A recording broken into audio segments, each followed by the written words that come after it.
Here I have a nice probability problem that my friend Zach and I were talking about the other day. We asked ourselves what the probability is that a certain quote-unquote probability of the form P over ABC is reducible, where P, A, B, and C are all digits. And before we get into it, I should probably point out that we didn't really consider when A was 0, because then this bottom number would be a 2-digit number. And the example that he brought up was 7 over 396. That's just the probability that he picked out at random, and that's not reducible. And then from there, I just kind of got thinking about, well, what are the other random numbers that we could pull out, and what's the probability that they are reducible?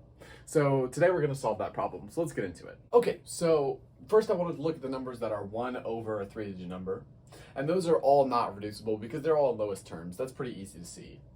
And then the numbers that are 2 over a 3-digit number are reducible 1/2 of the time. Again, that's pretty easy to see because half of these 3-digit numbers are going to be even and half are going to be odd. The even ones are reducible and the odd ones aren't. And then 3 over ABC are reducible 1/3 of the time. That's because 1/3 of those numbers between 100 and 999 are divisible by 3, and those numbers are reducible, the other ones are not. 4 over ABC is similarly reducible 1/2 of the time because half of those numbers are even numbers. So 4 over ABC is reducible 1/2 of the time. And 8 over ABC are also reducible 1/2 of the time. And that's because their only prime factors are 2. And now you might ask, where is 6 on this list? Because 6 also has a factor of 2, so shouldn't the numbers with 6 in the top be reducible 1/2 of the time?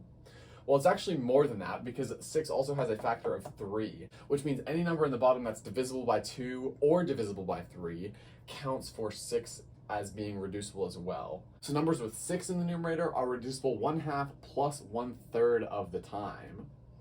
But then we want to subtract the times that are double counted in that list, and that's going to be 1/6. So 1/2 plus 1/3 minus 1/6 comes out to 2/3. So 2/3 of these numbers are reducible. And now that we've worked through all the even cases and this 3 case, let's move on to our odd cases. Okay, so now we have our remaining odd cases.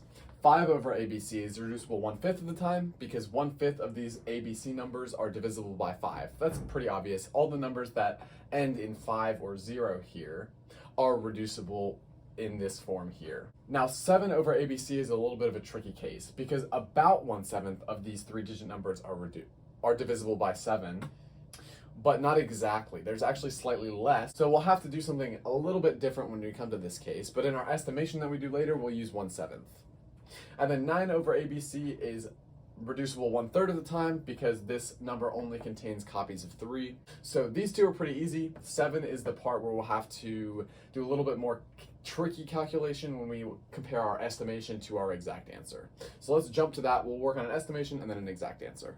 Okay, like I said, the only difference between our estimation and our exact answer is when we're working with 7 in the numerator.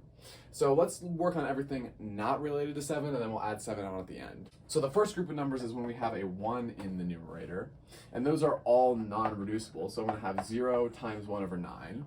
1 over 9 meaning the first number that could be in the numerator, and then 0 because that's the probability that that group of numbers is reducible. And then we'll have 1/2 times 1 over 9. That's by this 2 being in the numerator. Likewise, we'll have 1/3 times 1/9 from the 3's in the numerator. 1/2 times 1/9 from the 4's being in the numerator. 1/5 times 1/9 from the 5's being in the numerator. 2/3 times 1/9 from the 6th being in the numerator. 1/2 times 1/9 from the 8 being in the numerator. And then 1/3 times 1/9 from the 9's being in the numerator. And then, like I said, I left out 1/7 for us to do at the end. But this part of the estimation and the exact answer are going to be the exact same. So I'm going to put that right here. Okay, so I've condensed our list a little bit for our exact solution. I've essentially combined all copies of our 1/2, that's this one here, and this one here, into 3 halves.